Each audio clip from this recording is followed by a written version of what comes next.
Hello everybody! Zack Attack is here in my WWE Raw review for this night, April the 16th, 2018 from Hartford, Connecticut. Yeah, I'm wearing a Bullet Club related shirt for the second week in a row of doing a Raw review. Hey, if Corey can accidentally say it on Raw, I can wear their stuff. You were one Morning Score shirt last week. I just got this. I just got back from vacation. This is 40% off on Hot Topics. I got it. I know the Elite may not be no more, especially if you watch Ring of Honor stuff, but hey, gotta represent the Elite. But we're not talking about the Elite. We're not talking about Ring of Honor. We're talking about Raw. And the Superstar Shakeup started tonight with superstars from SmackDown coming over to Raw. And after last night's very exciting one with a lot of shakeups when it comes to NXT call-ups, we have a shakeup of another kind with this, the newly renamed brand Draft. It's no longer Draft. It's Shakeup. A lot of people were confused by it last year. I didn't cover last year's Shakeup on Raw because I was actually not home. I was actually at a hotel in Soy Eagle Casino in Mount Pleasant. So I did watch Raw live that night from my hotel room, but didn't have a place to make a video. So, but now I'm covering it this year. And tonight's Raw had better matches than last week. I think decent action. And of course, a lot of shakeups and a return of a former star who had been making a nomad trek to NXT before we return to the main roster. And we also had a new champion crown, which would begin Raw, with Kurt Angle announcing that this is the start of the shakeup. He made deals with the new GM from SmackDown. Cool for her, cool for Paige, being named the new GM of Raw, of SmackDown. And from the announcers did tonight. Anywho, as Angle was talking about, I was excited about the shakeup and who's Raw gonna get. We get our first superstar coming from SmackDown, being the modern day Maharaja, Jinder Mahal, the current United States champion. Winning that title at Mania over Rusev, who's now in a casket match against Taker, despite being on the match, then off it, then back on it again for the greatest Royal Rumble event in Saudi Arabia. Anyway, Jinder Mahal brags about being on the same show as Brock Lesnar, man he was supposed to face at Survivor Series last year when he was still WWE champion, until he lost to AJ Styles a couple days before the series. And he thinks he is like Brock Lesnar. He deserves special treatment like Brock Lesnar. His own private plane, his own entourage, besides the Singh brother, and a barricade. Bragging that I've done a lot since I've left Raw. He was one of the people that went from Raw last year to SmackDown. And the Superstar Shakeup, look what happened to him. He became WWE champion, surprisingly. But now he's back on Raw as U.S. champion. But he was like, you get no special treatment here, Jinder. You are a Raw superstar now. And you said you deserve to be treated with respect. And you deserve to be treated highly. Better than Brock Lesnar. You say he's better than Brock and all of the Raw superstars. How about you step up your game, pal? In the ring is where we settle everything on Raw. And you're going to defend your title right here and now against the returning from last week, Jeff Hardy. No broken Raw Hardy yet. With Bray on the side of Matt. Makes sense to separate these two for now. Sort of the title match kicking things off. On this little match, it's a Jinder Mahal match. But Jeff had to carry the match with the plotting style of Mahal. He got a little better there. Got some big moves there, including a modified Cobra Clutch. But Hardy came back with his big moves, including a beautiful whisper in the ring. But as Hardy did that and tried to twist the fade a couple of times, he would counter a few times out of the Kalash, the finishing move of Jinder Mahal, before being distracted a little bit by the Singh brother. And he almost got pinned, but he got out of it. And then Hardy would nail the twist of fate at last, go up to the top, connect with the Swanton Bomb, and the 1-2-3 victory. Yes, Jeff Hardy has won the United States Championship. The hot potato with that title continues. So that's why Rusev didn't win at WrestleMania. So they're going to trade Jinder off the wall and lose his title to Jeff Hardy. So I don't know why Rusev didn't win at Mania now. Kind of forgiven, but Rusev should have won. Anyway, but the positive is Jeff Hardy is now a Grand Slam champion in the WWE. big news for him. You know, he won every title about Universal. He won tag title, hardcore, European, and now the U.S. Championship. But this brings a lot of things in the question here. Right before this, Jinder was still champion. They were building a match with him and Randy Orton. Thank God that's not gonna fucking happen again. Thank God, because Randy, despite deserving an automatic rematch, he had to earn his rematch in a match on SmackDown this past Tuesday. So, what happens to Owens' title opportunity? Well, it means one of two things. Jinder's cashing his rematch for next week's Royal Rumble event. So, and the U.S. title is supposed to be defended at Backlash. So either one or two things is going to happen. Either Jeff Hardy's going to go to SmackDown with the U.S. title, or Seth Rollins is going to SmackDown with the IC Championship. Do a flip-flop of what happened last year. Last year, the U.S. Championship went from SmackDown to Raw, and the IC title went from SmackDown to Raw. Like, U.S. title went from Raw to SmackDown. The IC title went from SmackDown to Raw. And now it's going to be the opposite. The U.S. title goes from SmackDown to Raw, and the IC title goes from Raw to SmackDown. So flip-flop of the mid-card titles could take place. And I think that's possible. Rollins going to SmackDown. The only reason I would love to see Rollins on SmackDown is to see Rollins against AJ Styles. That would be too fucking sweet. But we'll see what else the Shakeup delivers. We head on to our next matchup, involving Sasha Banks and Bayley. Before that, need to mention Jinder Mahal was in the backstage segment against No Way Jose dancing. So we didn't see him wrestle this week after his debut. A little bit of a weird debut, having him debut. But hey, we'll see how he does. To avoid being the next Adam Wells. So then, on to Sasha Banks and Bayley. These two have had their on again, off again friendship feud for the last few months. Despite not having a payoff match at Mania, this was the blow-up match. And if there was, well, it's kind of an interesting ending to it. Maybe this will continue. But anyway, it was a good match for a point. Not as good as the other matches. It got really going in the later half of the match. And it stopped kind of prematurely, as I will explain. So they had a couple good wrestling moves. A couple good spots, including Sasha Banks doing the double knee stomps to Bayley against the post. There was a botch a little bit. Bayley was going for like a springboard move up the middle, tripped up a little bit, but then did it later. So, the commentary played it off as Bayley's emotions got the best of her and she slipped. So, but then it got really big time with the double knee stomps on the post and double knees on to Bayley on the floor. They call it the Meteora now. But the best part of the match, when it really got going, was when Sasha was bad-mouthing Bayley, saying, "Don't you get it, Bayley? You can't beat me. I'm better than you." They gave Bayley a Bayley go bitch slap. And Bayley returned a favor, and we just had a cat fight. You just pulling hair and punching, and this was the most physical part of the match. And that's when, like I said, shit was breaking down, and we thought the match was going to go into second gear. But then as Bayley got suckered into the bank statement, all of a sudden, here comes the Riot Squad, the next call-ups in the Superstar Shakeup from SmackDown. Ruby Riott, Liv Morgan, and Sarah Logan, attacking both women, causing a no contest. Laying them out all the big moves. It's going to be an interesting move here. So does this mean the Absolution's going to go to SmackDown? Despite a tease of a Rousey feud? Because we got to have both factions on one brand. Have both the Riot Squad and Absolution on the same brand. That would be weird. They both kind of copy each other. And now they're both in the same brand. Of course, Absolution, without their leader, now the new SmackDown GM. So, yeah, I think Riot Squad could do pretty good on Raw. They did okay on SmackDown for a while till it became the same women against Riot Squad every week. It's like that with the same Raw women against Absolution every week.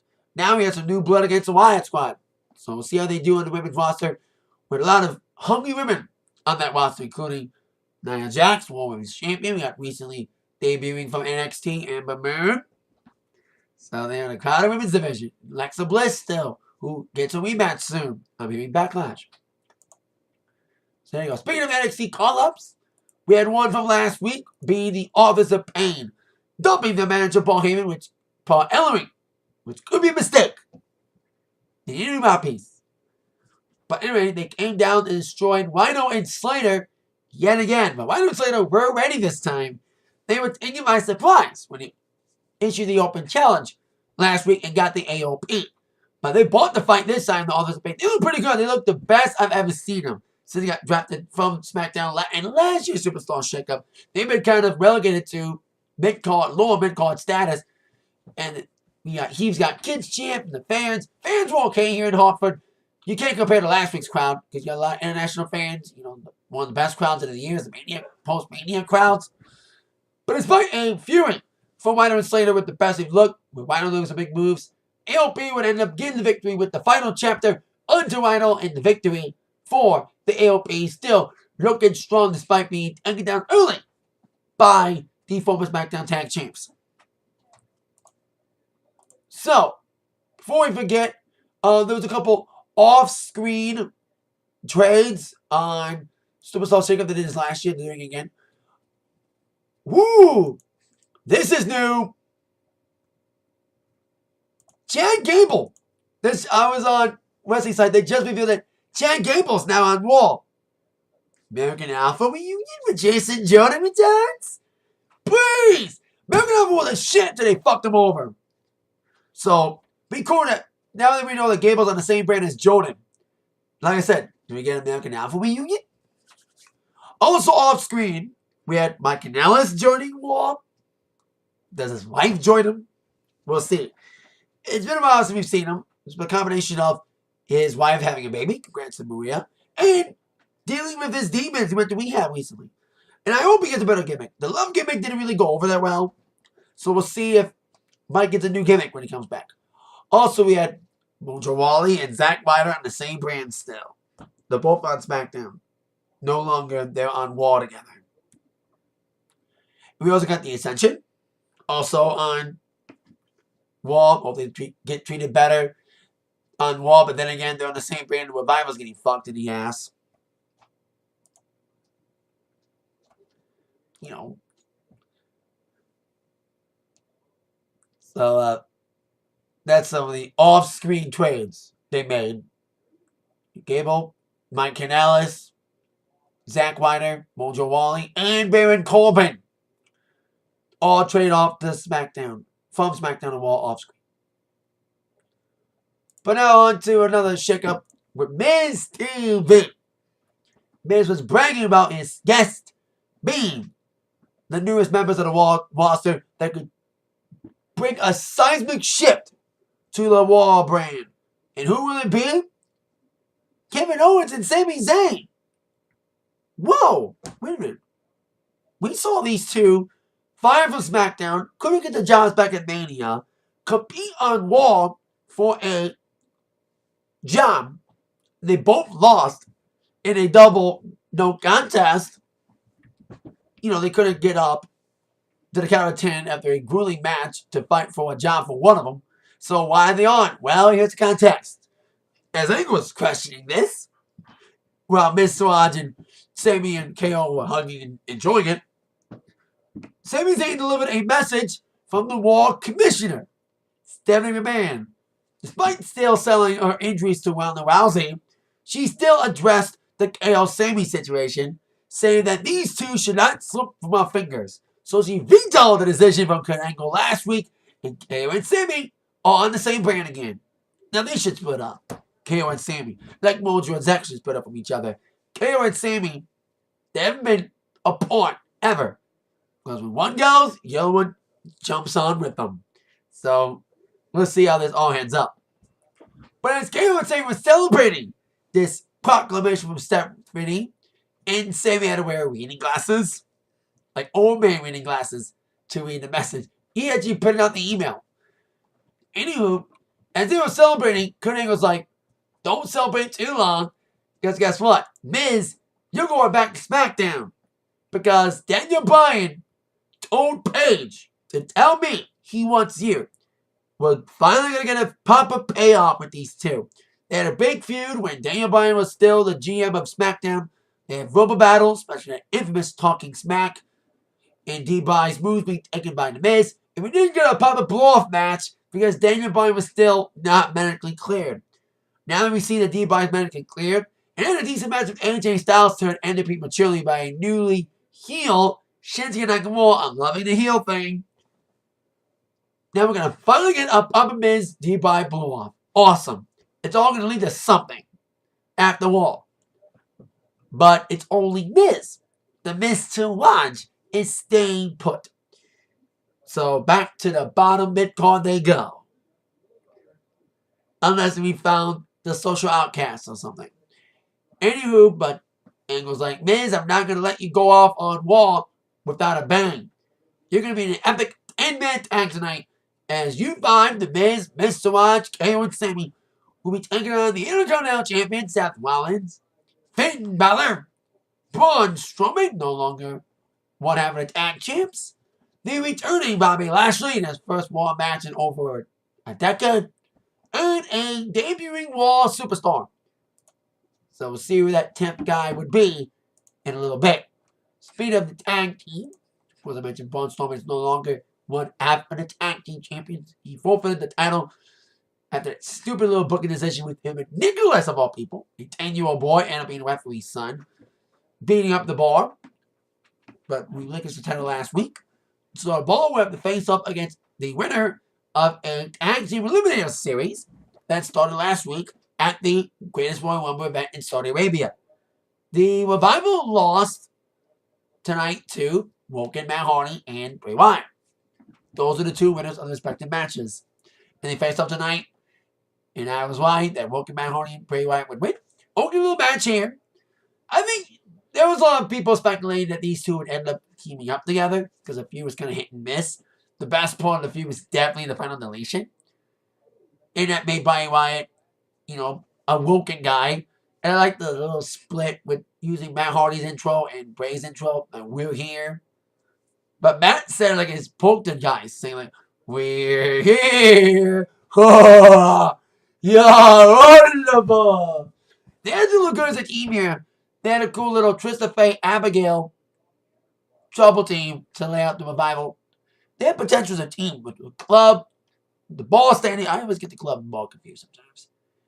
The Ball would stand tall on the top of the announce table at the on commentary, staring down from there to Matt and Bray. Like I said, these two will face off for the vacated Raw Tag Team titles next week in Saudi Arabia. But now we have a segment involving the newest shakeup being Breezango. They're relegated from being buried on SmackDown to probably buried on Raw. They confronted the Bar for their bad fashion. They would lead to a match later on in the evening. Back to action as we have another one of the NXT call-ups from last week. Ember Moon taking on Mickie James. Nia Jax was on commentary, and originally invited was the former Raw Women's Champion, Alexa Bliss, who refused. Finding out that Nia's out there, saying that Nia's the bully. Look who's talking. Anywho, Mickie looked good here against Amber until got destroyed. She had a funny sell of the Eclipse. This is one of the best sells of the Eclipse I've seen. Mickie James just flopped around and got pinned. So she got spiked big time on that Eclipse. So there you go. Still making Ember Moon look good in the Raw roster. But now she's got more women to contend with. Not only she had to probably battle Nia eventually for the Raw Women's Championship. There's a lot more people talking that title. We just had the Wyatt Squad debut tonight on Raw. And another female wrestler would come back to Raw being Natalya, who was introduced by Kurt backstage to Ronda Rousey. They're actually kind of friends. Natalya's a face now? See how this goes. Speaking of people switching roles, we're on to our next segment, involving another call-up from SmackDown to Raw. Dolph Ziggler. He had like the best one on SmackDown. Like the first 6 months of the brand split was good to Dolph on SmackDown. He felt reinvigorated with a great feud with AJ's little mini feud with Dean Ambrose for the WWE Championship. And of course his great feud with Miz. Who'd have thought a feud with them would be good again? We got reinvigorated with the split. Their feud at IC title was great. But then Dolph's been relegated to lower mid-card status, including his little reign as U.S. Championship cut short after he forfeited to be gone, only to be gone until the Rumble and got eliminated in like 5 minutes. But now he wants a fresh new start on Raw. But even though he says a lot of things have changed, a lot of things have stayed the same, one thing has changed. But as Dolph was about to get his words out, he got interrupted by Titus Worldwide with Titus O'Neil, Dana Brooke, and Apollo. I got my last name back, Cruz. Yep, that's right. I'm probably not the only one to know that Apollo's got his last name back. They took his last name out after the whole shooting that happened recently at a school. But another thing, if I finally make that Cruz can't lose catchphrase t-shirt they were going to make until the unfortunate timing of that shooting to make him change his last name or get rid of his last name. They extended an invitation to Dolph Ziggler to join Titus Worldwide. But Dolph's like, no thanks. Because, right before you interrupted me, I was about to say, the one thing that has changed is I didn't come back alone. And then out from the crowd, here comes Drew McIntyre back in the WWE main roster. Hang out Titus Worldwide. Apparently he's heel now. After being facing NXT, he's now heel and aligning himself with Dolph Ziggler. And I love the double team they did at the end with the double Claymore transition to the zigzag. That was cool. I think it could do well for Dolph. Andrew got a big holy shit chant. So, we'll see what happens here with this newfound relationship. And talking about reunions. I talked about finding out that Jack Gamble just got back on Raw. Does that mean we're going to get a American Alpha reunion with Jason Jordan when he comes back from surgery? And now we have all 3 members of a certain faction on Raw for the first time in years. Heath Slater's on Raw. And now tonight, Jinder Mahal and Drew McIntyre join Raw. 3MB reunion? Well, 3-man band! Maybe they have a reunion. It could happen. They're on the same brand again. See if that reunion goes down or not. Till then, interesting development with Drew McIntyre arriving and turning heel and aligning himself with Dolph Ziggler. See how this turns out. See what comes to tuition out of that. Now on to our next promo with Roman Reigns getting a massive booing out in the building. Saying that once again, I'm here, Lesnar's not. He'll, of course, probably confronting Brock next week. Brock will be on Raw next week. And they head towards their steel cage match for the Universal title in Saudi Arabia next Friday. Hopefully it'll be better than their match at Mania. But it's probably like Triple H and Brock Lesnar. Their matches always sucked, no matter what stipulation you gave it. No matter if it was a cage match or a no-holds-barred match, the matches still sucked. This could be the same for these two. They just had one lucky match, one lucky good match, one fluke good match at Mania 31, but sucked it at 34. But as Roman was going down, Lesnar saying he will be ready for you, Lesnar, and I will destroy you and become the new champ. He was interrupted again, like last week, by Samoa Joe, who returned, saying that, Roman, you talk a big game, but you never get the job done. You have faced Lesnar time and time again, and the same result happens. You get your ass kicked and taken to Suplex City, bitch. So, you think the results will be different this time? No. But you know what? You may end up winning because I'm going to take you on at Backlash. So, it still hasn't explained about, is it going to be Roman and Joe no matter what at Backlash, title match or not? Or is he just going to say he's going to face the winner, assuming it's going to be Reigns in that Universal title match at Backlash? Showed a clip of Roman getting his butt whipped. And then Roman's like, yeah, thanks for a little reminder about what Lesnar can do. How about you bring your little Samoan fat ass in here? Show me what you can do. Burn! Oh no. Joe with these twice getting in the ring. Like he got closer to Titantron, from the Titantron back to the ring. A couple steps forward, then took 2 steps back. Sorry, Abdul reference. Paul Abdul, opposite track reference. I'm a DJ who's a wrestling fan. But Joe said, my turn. Backlash. So, probably these two probably face off maybe in a couple weeks. If this match comes to fruition. They had a little feud going before Joe got untimely injured before the Rumble. So now the feud's resuming. So we'll see how this goes. Now on to the Raw return in-ring of Natalia. As she took on Sonya Deville. Still part of Absolution. Actually, her friend Mandy Rose will do the honors. Mandy had Sonya ringside. Very okay showing from Mandy. Had some good moves here. She was not able to control the veteran prowess of Nanny.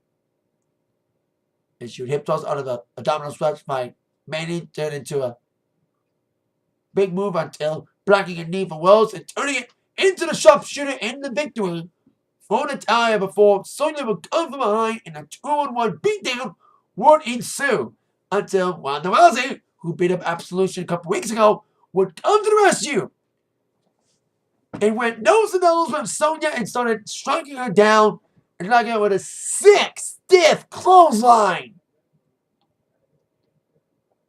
So there you go.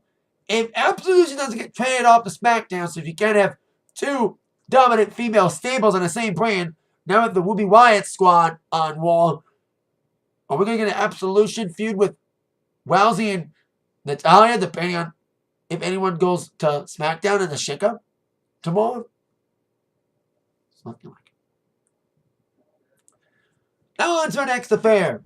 A tag team match as Breezango make their Raw in-ring debut against The Bar, who would like some momentum heading towards their tag team title match against the newly founded team of Roke and Matt Hardy and Bray Wyatt, as I mentioned, won their match tonight, giving them a match against The Bar at said event. And I was like, maybe Breezango's going to lose this one. Like I said earlier, they were buried on SmackDown, not going to be buried on Raw. It looked like it for a minute, and they got dominated early on by the double team prowess of The Bar, even delivering a big double team finish onto Tyler Breeze. But Breeze would surprisingly kick out of it. But then Cesaro started tagging Sheamus, and Sheamus got pulled down the apron by Breeze, by Fandango, giving Tyler Breeze the advantage, rolling up Cesaro, and yes, people, Breezango fucking won. Hey, if they can get a fluke victory over The Bar to Tennis Worldwide, they can do the exact same thing to Breezango. So surprisingly, Breezango wins. See where this goes from here if they really get something out of it. But then we had an interview with Elias, who we did not see wrestle this evening, or perform at all, saying that he doesn't play for small towns. Like a scumbag town like Hartford, Connecticut. But he told Renee Young, who he calls Rachel, saying that you must be a fan of mine and interview me, so I'm going to give you a bad performance. But she cut him up before it. That was kind of funny. But now on to the main event, involving The Miz in his last home on Raw, teaming up with his Mr. Watch one last time, alongside Sami Zayn and KO. We had a little backstage powwow, trying to get themselves motivated for Miz's finale on Raw as they would take on the Intercontinental Champion, Seth Rollins. Balor Club member, Finn Balor.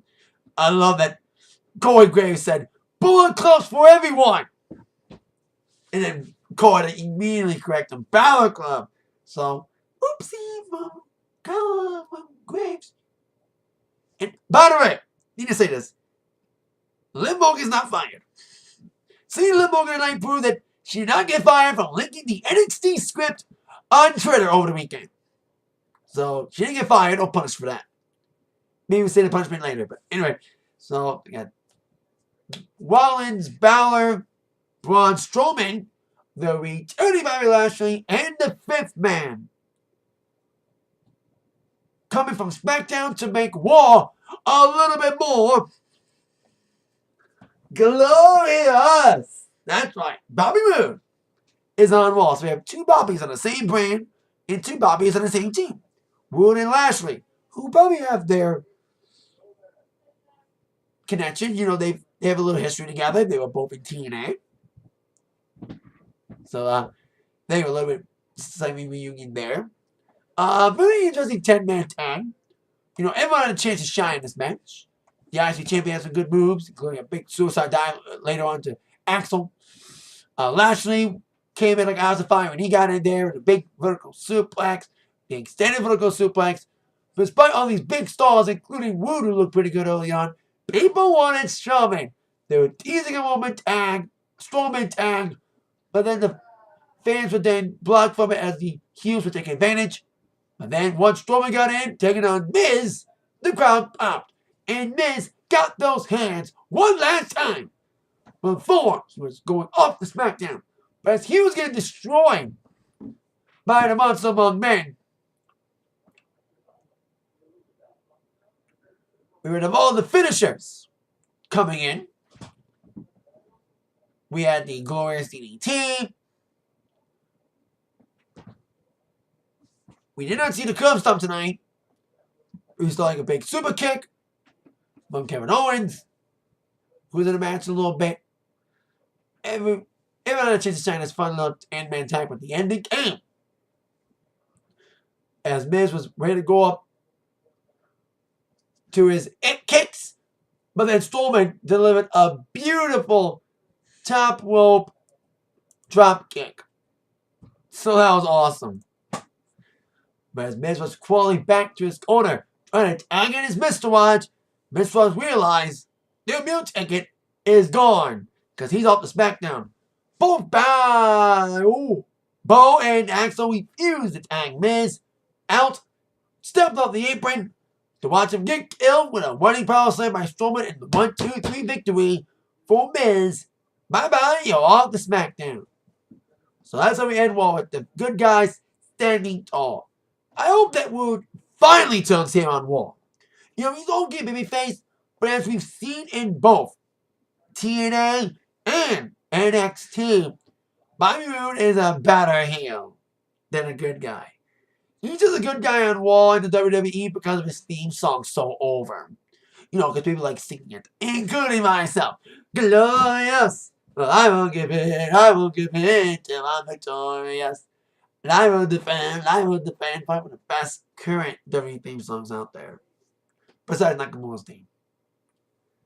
Yet he's heel with a sing-along song and he's heel.